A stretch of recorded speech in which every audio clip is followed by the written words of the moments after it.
کوئی مشکل نہیں ہے اس کام کو کرنے میں کہ ملک کے اندر آپ جس طرح مرضی اپنی معیشت کو چلائیے، لیکن جب آپس میں تجارت کریں تو ہم ٹریڈنگ گولڈ میں کریں، بالکل اسی طرح جیسے ڈاکٹر مہاتیر نے ریکمینڈ کیا تھا کہ جو مین باڈی ہے ٹریڈ کی، جو زیادہ جو کہ مال کے بدلے مال جو ٹرانسفر ہے وہ آپس میں ایک دوسرے کے ساتھ ایڈجسٹ کر لیا جائے، اور جو بیلنس آف پیمنٹ ہے وہ گولڈ ٹرانسفر میں ہو.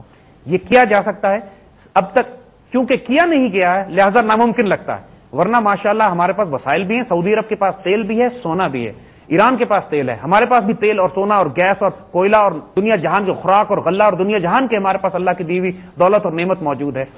ہم صرف ہمارے حکمران چونکہ آئی ایم ایف اور ورلڈ بینک ہی کے اپوائنٹ کیے ہوئے ہوتے ہیں یا ان کے فائنانس منسٹرز ان کے اپوائنٹ کیے ہوئے ہوتے ہیں، لہذا اس قسم کی کسی بات کو کہنا بھی جرم ہے اس ملک میں، اسی دنیا میں ان باتوں کو کہنا اور دہرانا جرم ہے، ورنہ حقیقت میں اس سسٹم کو توڑنا، اس کے مقابلے پر کھڑے ہونا اور ایک آلٹرنیٹ اکنامک ماڈل پریزنٹ کرنا اتنا آسان ہے کہ ناقابل یقین لگے گا آپ کو، لیکن it is a doable job, it can be done, it must be done, it will have to be done. یعنی ہمیں کوئی چوائس نہیں ہے ہماری اس میں کہ ہم براہ راست اب مغرب کے اس اکنامک ماڈل سے اپنے آپ کو نکالنے کی کوشش کریں اور اپنا اکنامک ماڈل بنائیں کہ جو کم از کم مسلمان ممالک میں، دیکھیے ایک مرتبہ اگر ایک مسلمان اکنامک بلاک بن جاتا ہے جو انسسٹ کرتا ہے کہ ہم بائیلیٹرل ٹریڈنگ یا بارٹر کریں گے مال کے بدلے مال، یعنی ہم سعودی عرب سے اگر تیل لیتے ہیں تو ہم گندم ان کو دیں گے، ہمارے یہاں چاول اور گندم اتنی پیدا ہوتی ہے، یا ہم سعودی عرب سے اگر تیل لیتے ہیں تو ہم ان کو ڈیفنس اکوپمنٹ اور ملٹری سپلائیز ہم ان کو دیتے ہیں. ایک مثال کی بات ہے، اس طریقے سے کئی مسلمان ممالک کے ساتھ ہماری تجارت جو ہے وہ مال کے بدلے مال ہو سکتی ہے جو ریئل ویلتھ میں ہوگی، قرض نہیں لینا پڑے گا، سود نہیں لینا پڑے گا، پیپر کرنسی بیس نہیں ہوگا، ڈالر بیس اکنامک سسٹم سے باہر آپ نکل آئیں گے، اور پھر جو آپ کا بیلنس آف ٹریڈ ہے، جو آپ کے پاس سرپلس ہے، جو پروفٹ ہے، جو آمدنی آپ کے پاس آتی ہے، اس سے آپ اور ملک میں اگر آپ اپنی کرپشن کو روک لیں. پاکستان کا حال یہ ہے کہ ہمارے پاس اگر 100 روپے ڈیولپمنٹ فنڈز کے ہیں تو یقین کیجئے 90 خیانت میں چلے جاتے ہیں. آج اسی ملک کا حال یہ ہے کہ آپ سرکاری افسروں کو دیکھیے 20,000 30,000 روپے تنخواہ ہے لیکن بی ایم ڈبلیو اور مرسیڈیز میں پھر رہے ہیں. ایوری بڈی نوز کہ پیسہ حرام کا ہے، ایوری بڈی نوز کہ اسلام آباد میں ان کے 4 گھر بنے ہوئے ہیں، کروڑوں لاکھوں روپے کی جائیدادیں اور جاگیریں جس کی بنی ہوئی ہیں، جس کی تنخواہ 40,000 روپے ہے، جس کی تنخواہ 60,000 روپے ہے، وہ کہاں سے لے کر آ رہا ہے؟ یہ خیانت کے پیسے ہیں سارے. وہ لوگ جن کے ملک سے باہر اربوں اربوں اربوں ڈالر کی جائیدادیں بنی ہوئی ہیں جبکہ ملک میں تنخواہ ان کی 50,000 بھی نہیں ہے، یہ کہاں سے بن رہا ہے سارا؟ اس ملک کے سیاستدان، اس کے حکمران، اس کے بیوروکریٹس، اس کے فیصلہ کرنے والے، ہر وہ شخص جس کو مسلمانوں کے مال پر ذمہ دار ٹھہرایا گیا ہے وہ اس خوفناک انداز میں خیانت کر رہا ہے کہ یقین کیجئے. اور پھر یہ واویلا اس بات کا ہے کہ وسائل نہیں ہیں. وسائل اللہ کے فضل سے ہیں. انہی وسائل کی اس جو بات ہم نے پہلے کہی تھی، خیانت روکنا ضروری ہے. کرپشن ہمارے ملک میں اب ایسی سٹیج پہ آ گئی ہے کہ اس کی سزا موت سے نیچے نہیں ہونی چاہیے. ہاتھ کاٹنا تو بہت چھوٹا رہ گیا معاملہ، ہاتھ کاٹنا تو چوری پہ ہوتا ہے، یہ چوری نہیں ہے. یہاں پہ تو غدر مچا ہوا ہے، یہاں پہ تو فساد برپا ہو گیا، یہاں پہ تو ملک قوم کی بنیادیں کھوکھلی کر دی گئی ہیں. اور جس طرح چین میں انہوں نے کیا تھا کہ چین میں وہ کرتے یہی ہیں کہ اگر کوئی سڑک کسی نے غلط بنائی ہے تو اسی کانٹریکٹر کو لا کے سڑک پہ لٹا کے اس پہ بلڈوزر چلا دیتے ہیں، وہ سڑک کے اندر ہی دفن ہو جاتا ہے. اس کے بعد پورے چین میں سڑکیں بالکل ٹھیک بنتی ہیں. اسی قسم کا کوئی روتلس معاملہ ہمیں اپنے ملک میں کرنا پڑے گا کہ اوپر سے لے کے نیچے تک کرپشن کا اس وقت یہ عالم ہوا ہوا ہے. لیکن یقین کیجئے اتنی دولت اور اتنے وسائل اس ملک میں ہیں کہ اگر صرف ہم کم از کم 50% کرپشن بھی اس ملک میں روک سکے تو تمام مسائل جن کے آج آپ بات کر رہے ہیں کہ وسائل کی کمی کی وجہ سے انشاءاللہ 2 سال کے اندر ختم کی جا سکتے ہیں، انکلوڈنگ ہم گولڈ ریزرو بنا سکتے ہیں. اپنا بات جاری رکھیں گے ہم، ابھی ایک وقت ہے چھوٹے سے بریک کا. ناظرین واپس آتے ہیں. Welcome back. جی زید صاحب پلیز کنٹینیو. ایک جو طریقہ ہماری حکومت کو اور کرنا ہے وہ یہ کہ اب قرض لینا بند کریں. یہ بات ہم بہت سختی سے کہیں گے، قرض لینا بند کریں. یہ قرض اس لیے لیتے ہیں، اس بہانے پر لیتے ہیں کہ ملک میں وسائل نہیں ہیں، ہمارے پاس پیسے نہیں ہیں. اور جو قرض لیا جاتا ہے اس کا بھی 90% حرام میں کھا جاتے ہیں. اور جو ملک کے اپنے اندر کے وسائل ہیں، جیسے بات ہم پہلے بتا چکے ہیں، شاید ہی کوئی 10-15% اپنی جگہ پہ لگتا ہے. اور جو 10-15% لگتا ہے اس کے بعد یہ ملک میں ترقی آپ دیکھیے اللہ کے فضل سے کتنی ہے. پورا نظام چل رہا ہے، بجلی پانی گیس کا نظام بھی ہے، ریلویز بھی ہیں، ایئر لائنز بھی ہیں، سارا معاملہ ہے، سب چیز چل رہی ہے. اور سوچئے کہ اگر جتنی آمدنی ملک میں ہے، جتنے ڈیولپمنٹ فنڈز مقرر کیے جاتے ہیں اور 100% اگر اپنی جگہ پہ لگ جائیں جا کر تو اس ملک میں دودھ اور شہد کی نہریں بہ رہی ہوتی. وسائل کی کمی نہیں ہے، انسانوں کی کمی ہے. دیانتدار ایمانتدار انسانوں کی کمی ہے. وسائل بہت ہیں. اگر صرف اپنے وسائل کو ہم کنٹرول کر لیں، اپنے خرچوں کو ہم کنٹرول کر لیں اور اپنے زمین کے خزانوں کو ہم استعمال کر لیں تو ہمیں قرض لینے کی حاجت نہیں ہو. یہ ملک پر جو $40 ارب کا قرضہ ڈالا ہے، ابھی ہم اس کے اوپر بھی آتے ہیں.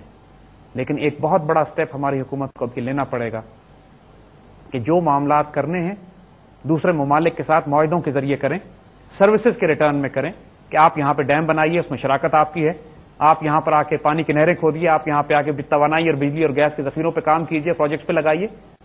مسلمان ممالک کے ساتھ زیادہ معاہدے اس لیے کریں کہ اس وقت چونکہ امریکہ اور مغرب مسلمانوں سے ہاسٹائل ہو رہا ہے، تو تمام عرب ممالک کے مسلمان، خصوصاً گلف اور سعودی عربیہ کے مسلمان جو ہیں، اپنا پیسہ یورپ اور امریکہ سے نکال رہے ہیں۔ اب ان کے پاس انویسٹمنٹس کی جگہیں نہیں ہیں، وہ انویسٹ کرنا چاہتے ہیں۔